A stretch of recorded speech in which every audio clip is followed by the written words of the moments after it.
Hello everybody, Uome back with another YouTube video on War Thunder. This one I wanted to go over a bit more the optics in the upcoming update, which is the infrared and NVGs coming up. I don't want to keep you here for too long just in the introduction because I do want to get straight down to the content that I have to share with you today. So I'm just going to quickly finish off here and I'll explain more in the ending and throughout the rest of the entirety of the video. Enjoy guys, hope you enjoy this one. So can I just start this off by saying how happy I am that Gaijin is now introducing infrared vision and NVGs to the game, especially at top tier. Now we're going to start seeing an actual difference in gameplay, or more of a difference from the lower tiers, which makes me incredibly happy. Because the problem that I've always had with War Thunder, and I believe I have mentioned this before, is that there's no real difference in gameplay from bottom tier to top tier. There's no reason to go any further in terms of gameplay, apart from it may change slightly in how fast you get into combat, those sorts of things, which generally in War Thunder it goes, you get into action reasonably fast at tier 1, mid tiers leading up to top tier it's relatively slow in comparison, top tier you move in around faster if not just as fast as low tiers. Whereas now there's actually a difference with optics, which has always been a difference with in terms of zoom. Zoom should be different, but unfortunately it isn't. Now this, just the implementation of this, makes it so much more interesting, and this will be a massive reason for people to push to top tier, as well as giving people more of a reason to buy that premium, because premiums are also going to be affected by this as well, especially helicopters, not to mention vehicles like the Leopard L44 or the XM1. I'm not too sure whether the XM1 had it, but I would imagine it probably will get it.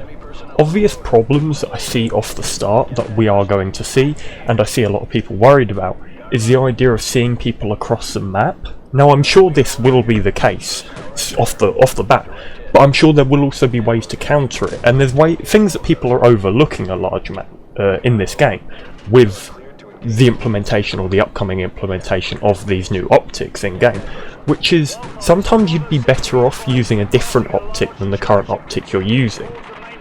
Which means perhaps sometimes you could miss someone when you're going around, because what I see is straight away when this is implemented, and when there's a way to turn off your engine, when there's a way to reduce your signature on some of these optics such as IR, then there's going to be moments where everyone's running around in IR on their optic and they're going to miss you. You're going to be able to post up in a place where they're not going to see you and they're going to just drive straight past you even if they've just looked at you, because they perhaps would have been better off in NVG mode, perhaps in visual light, the visual light spectrum. The implementation of this adds so much more to the game than people expect. People expect this to be an exceptionally overpowered thing, but here's the question: if everyone has access to something, will it be overpowered? And on top of this, it's also down to the maps that we currently have in game, and I have previously spoken about what needs to change with top tier maps. We need the bigger maps, because if we have bigger maps there's more places to hide and stay out of vision from these new optics. Currently in game there's so many maps where it's just an open field before the enemy and there's not enough places to actually go around the sides, flank, play top tier like top tier should be played, long range. It would be harder to pick up a signature at long range because just they'd be smaller.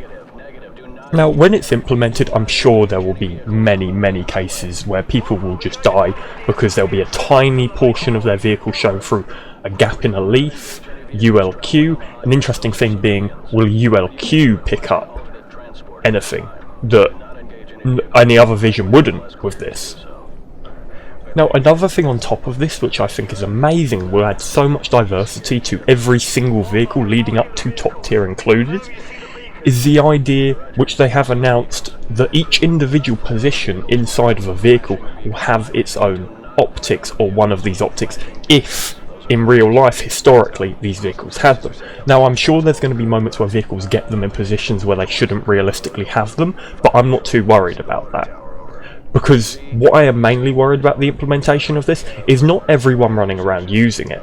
It's the in-between moments where you're fighting vehicles that don't have these optics, where you're fighting vehicles that perhaps have infrared night vision against vehicles which don't have night vision infrared. those sort of scenarios, and there will be scenarios like that. That is the only problem that I can see with this, which is going to be a big one. Now, a way they could counter this in the future is perhaps by giving the person who doesn't have these optics a chance to remove them on the enemy. Perhaps by implementing some sort of damage system into the optic which allows for that new vision, that new optic type. Perhaps you destroy a certain optic named IR optic, or vice versa, NVGs, whatever you want to call them, it's completely up to you, and then that will perhaps hinder their ability.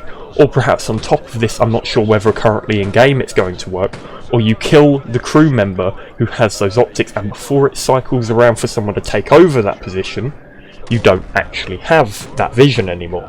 On top of this, I don't personally know how it's going to work, but in terms of which person gets which type of optic, I would imagine that third person would be driver, because at the end of the day, your third person camera, you're driving whilst you're in third person. That's my argument behind that. Personally, people would also argue for the commander getting this, but personally, I would think that the commander would get the binoculars to have these vision, and then the gunner, obviously, their gunner scope would have these optics if they realistically had them. And then you could perhaps have vehicles where some positions don't at all have any of these. Normally, I would imagine it being the commander or the driver. Generally, I'm going to imagine that a lot of the vehicles leading up to it will have these sights on their gunner, because that makes the most sense in real life as well. But then on top of that, the commander, but in game I think it would make more sense to give it to the driver.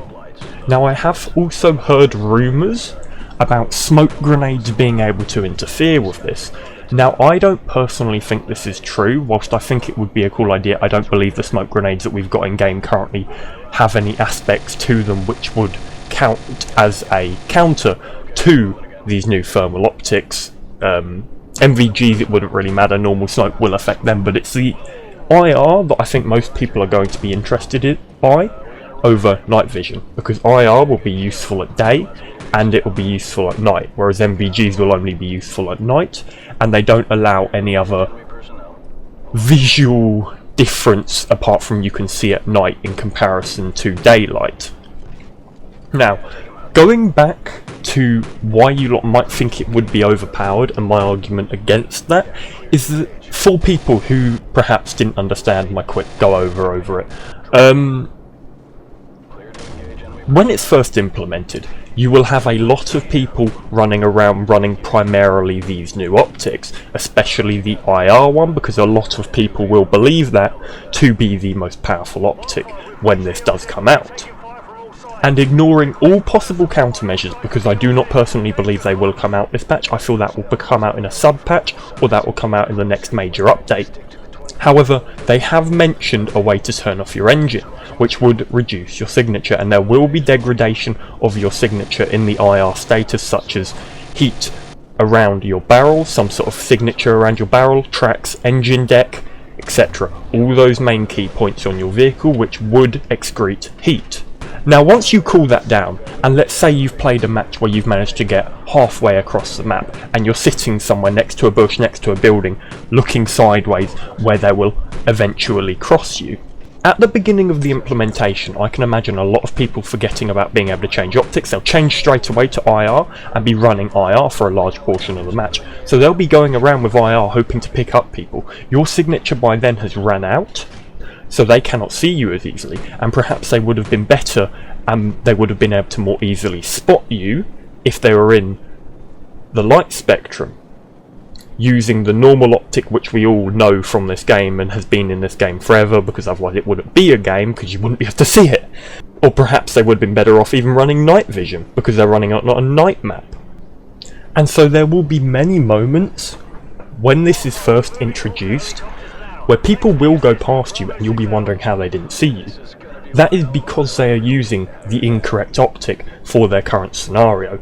So there will be moments where they see you, look away, or perhaps see you, keep their gun trailed in your direction, but they just don't notice you.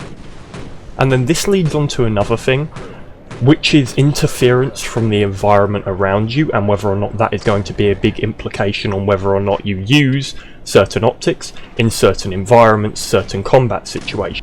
Because what you associate with a tank in the current light spectrum that we all see in the game will not perhaps be associated with these new optics.